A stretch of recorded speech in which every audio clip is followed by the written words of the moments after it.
사도신경하심으로 사진조 21번째 배식하겠습니다. 전능하사 천지를 만드신 하나님 아버지를 내가 믿사오며 그 외아들 우리 주 예수 그리스도를 믿사오니 이는 성령을 잉태하사 동정녀만에게서 나시고 본디오 빌라에게 보내발사 십자가 박혀 죽으시고 장사한 지 삶의 죽은 자 가운데서 살아나시며 하늘로서 전능하신 하나님 편자 계시다가 저려서 산자 죽은 자를 심판하러 오시리라.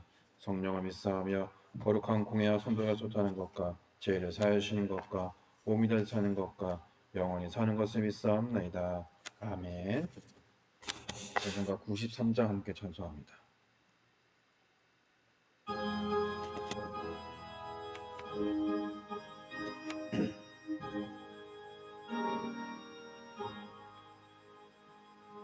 예수는 나의 힘이요 내 생명 되시니 구주 예수 떠나 살며 죄 중에 빠지리 눈물이 앞을 가려도 내 마음 근심 쌓일 때 위로하고 따님 주시리 주 예수. 예수는 나의 힘이요 내 친구 되시니 그네를 간구하면 풍성히 받으리 햇빛과 비를 주시니 주수할 곡식 많도다 귀한 열매 주시는 이 주 예수. 예수는 나의 힘이요 내 기쁨 되시니 그 명령을 준행하여 늘 충성하겠네. 주야로 보호하시며 바른 길 가게 하시니 의지하고 따라가리 주 예수. 예수는 나의 힘이요 내 소망 되시니 이 세상을 떠나갈 때 곧 영생 얻으리 한없는 복을 주시고 영원한 기쁨 주시네. 나의 생명 나의 기쁨 주 예수. 하나님 말씀 마태복음 11장 2절에서 3절까지 있는 말씀입니다. 한 목소리로 함께 하나님 말씀 읽겠습니다. 요한이 옥에서 그리스도께서 하신 일을 듣고 제자들을 보내어 예수께 여짜오되 오실 그 이가 당신이 오니까 우리가 다른 일을 기다리오리까.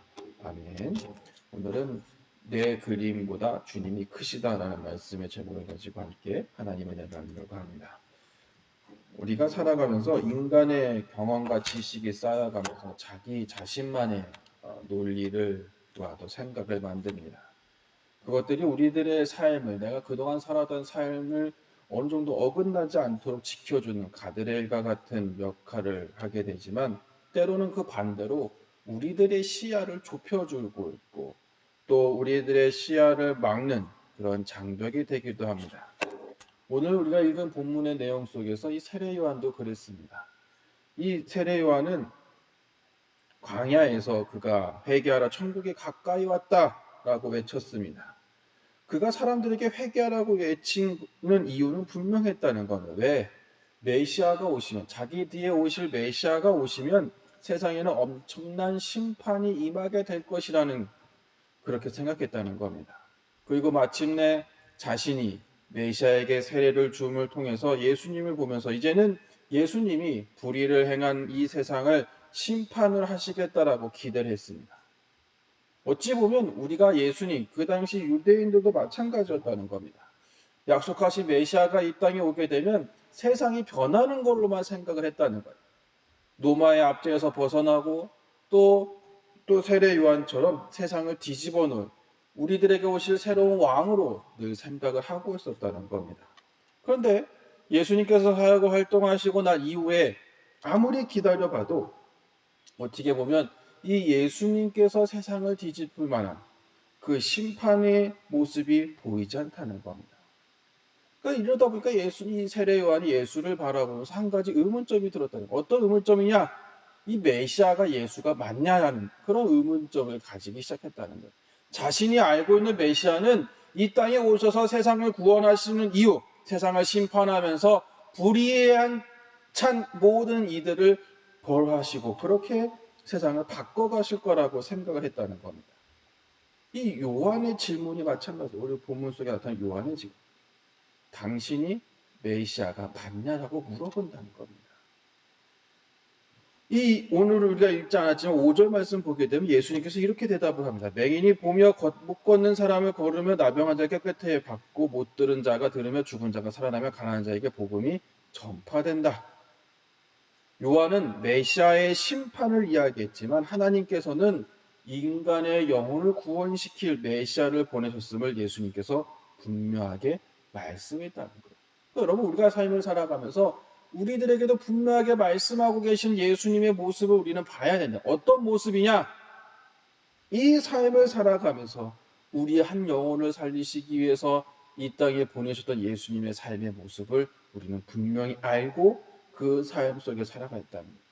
그러니까 내가 예수님을 믿으면서 내가 기대했던 그 그림, 내가 예수님을 만나면 내 삶이 이렇게 변할 거야라는 막연한 기대감, 그것이 바로 우리들에게 무엇을 내냐? 기대감이 의구심으로 바뀌게 된다는 거예요. 우리가 신앙생활하면서 내가 예수님 믿고 내 삶이 잘 풀리지 않게 되면 우리는 늘 이런 생각을 하게 된다는 거예요. 의심을 하게 돼. 의구심을 가지게 된다. 하나님께서 정말 나를 도와주실까? 예수님께서 내 삶을 더욱더 만져주실까라는 그런 생각을 하게 된다는 거예요. 하나님의 계획과 하나님의 섭리와 하나님의 뜻은 내 삶 속에 있지 않다는 거예요. 오직 내 삶 속에 있는 것은 내가 그린 그림만 있다는 거예요. 그 그림에 예수님께서 또 하나님께서 그 색을 채워주실 거라는 착각을 하고 있다는 거예요. 여러분 우리가 생각하는 것은 어떻게 보면 예수님께서 오늘 우리들에게 말씀하신 것처럼 내 삶의 모든 것을 내려놓고 우리는 하나님 앞에 내 삶을 맡기는 삶을 우리는 살아가야 될 줄로 믿습니다.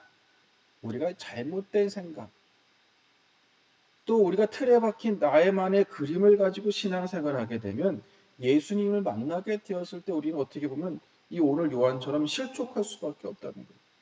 하지만 그와 반대로 성경에서 이야기하고 있는 복의 예수님의 모습을 우리가 분명히 알고 있으면 우리들 삶 속에 복이 있다는 거예요. 그러니까 여러분 우리가 예수님을 내가 꿈꾸는 메시아상으로서 보는 것이 아니라 예수님을 내 삶 속에 나의 구원자이심을 내가 고백을 하게 되고 겸손하게 그리고 조용하게 하나님의 영혼의 구원을 내가 바라보고 그 사역 속에 내가 동참할 수 있는 힘을 가지고 살아가야 된다는 거예요. 그러니까 여러분 이 세상 속에서 우리가 신앙생활하는 동안에 자꾸만 내가 가지고 있는 것들, 내가 기대하고 있는 것들, 내가 알고 있는 것들만 가지고 모든 것을 해서는 안 된다는 거예요. 끊임없이 무언가 내 그림을 만족시키기 위해서 예수님을 포장하는 것이 아니라 내 삶 속에 그 모든 것을 내려놓음을 통해서 나를 그려주시는 하나님의 섭리를 경험하는 여러분의 삶이 되시기를 주님의 이름으로 축복합니다. 여러분 우리가 살아가는 동안에 예수님을 영접하는 자에게는 하나님의 자녀가 되는 권세를 주시겠다라고 약속하신 그 구원의 약속을 우리는 끝까지 믿고 있어야 된다는 거예요. 우리가 예수님, 다시 하면 내가 생각하는 예수님의 모습을 내가 판단하고 내가 그리워나는 것이 아니라 지금도 내 삶 속에서 나를 바꾸시고 나보다 더 큰 뜻을 품고 계시는 예수님 앞에 우리 자신의 삶을 맡길 수 있는 또 우리 삶을 내어놓을 수 있는 여러분들의 삶이 되시기를 주님의 이름으로 부탁을 드립니다. 오늘 우리에게 예수님께 동일하게 말씀하십니다. 오늘 말씀의 제목처럼 내 그림보다 주님이 더 크다. 하나님이 더 크시다. 라는 그 말씀에 내가 믿음으로 순종하고 하나님 앞에 내 모든 삶을 맡길 수 있는 여러분의 삶이 되시기를 주님의 이름으로 축복합니다. 기도합니다. 주님, 내 생각과 내 논리와 내 그림으로 주님을 움직이게 했던 우리의 삶을 용서하여 주옵소서. 이 시간 모든 것을 내려놓고 오직 주님만을 바라보고 세상을 주관하시는 하나님 앞에 모든 것을 맡기며 살아갈 수 있는 저희들의 삶이 될 수 있도록 인도하여 주옵소서. 모든 말씀 예수님의 이름으로 기도합니다. 아멘. 하늘에 계신 우리 아버지여, 이름이 거룩히 여김을 받으시오며 나라의 마옵시며 뜻이 하늘에서 같이 땅에서도 이루어지이다. 오늘 우리에게 일용할 양식을 주옵시고 우리가 우리에게 죄 지은 자를 사하여 준 것 같이 우리의 죄를 사하여 주옵시고 우리를 시험에 들게 하지 마시옵고 다만 악에서 구하시옵소서. 나라와 권세와 영광이 아버지께 영원히 있사옵나이다. 아멘. 우리 이렇게 기도할 때 내 생각은 내려놓고 온전히 주님을 따르는 삶이 될 수 있도록 기도하시고 오늘 하루도 예수님에 대한 믿음을 통해서 예수님 행하신 구원과 회복의 역사를 경험하는 복된 날이 되시기를 주님의 이름으로 축복합니다.